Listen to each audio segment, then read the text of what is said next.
Дотронься до России. Уже традиционно в День государственного флага Российской Федерации в Якутске проходит акция, во время которой каждый желающий может оставить на белом полотне один из цветов отечественного флага. Дети, взрослые, молодежь, каждый хочет оставить след. Уже через 10 минут на полотне красуются отпечатки десятков ладоней. Самые юные участники признаются, что теперь точно не будут путать цвета российского флага. Я больше не буду путать цвета флага. Белый, красный, синий. Не буду путать цвета. Это флешмоб для воспитания патриотизма детей.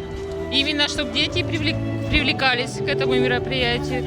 И не путали цвета, где красный, где белый, а где синий. Среди оставивших следы руководитель администрации главы и правительства республики Юрий Куприянов, который поздравил всех жителей региона с Днем флага. Сегодняшний праздник – это один из государственных праздников нашей Родины.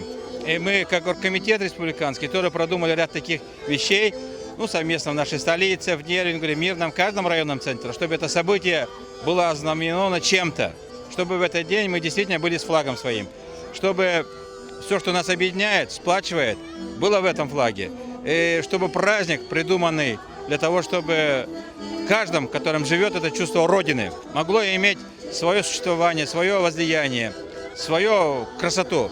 Вот сегодня здесь проходит акция «Прикоснись флаг России». Она проходит в каждом районном центре. И это Министерство молодежи сегодня организовало. В этом есть креатив, это есть молодежь. Но она дает думать о том, что я с флагом, я с Родиной. Победа в нас должна быть. Она стоит, фундамент – это Родина, фундамент – это победа. Это значит наша единая и сплоченность, и принадлежность, и востребованность в этом мире должно сплачивать каждого из нас, который зовет себя россиянином. Без Родины нет человека, а человек с Родиной – это человек с будущим. С праздником! Всех якутян поздравляю с нашей победой, с нашим флагом, фундаментом нашей Родины, которую мы все любим. От березы, который воспевал когда-то Есенин, которая имеет корни, и того величия, которое мы сегодня идем вместе с своим президентом Владимиром Путиным. С праздником! Организаторы признаются, что акция будет идти, пока хватит специально заготовленных перчаток. Однако к моменту завершения съемок сюжета их осталось всего 30 штук.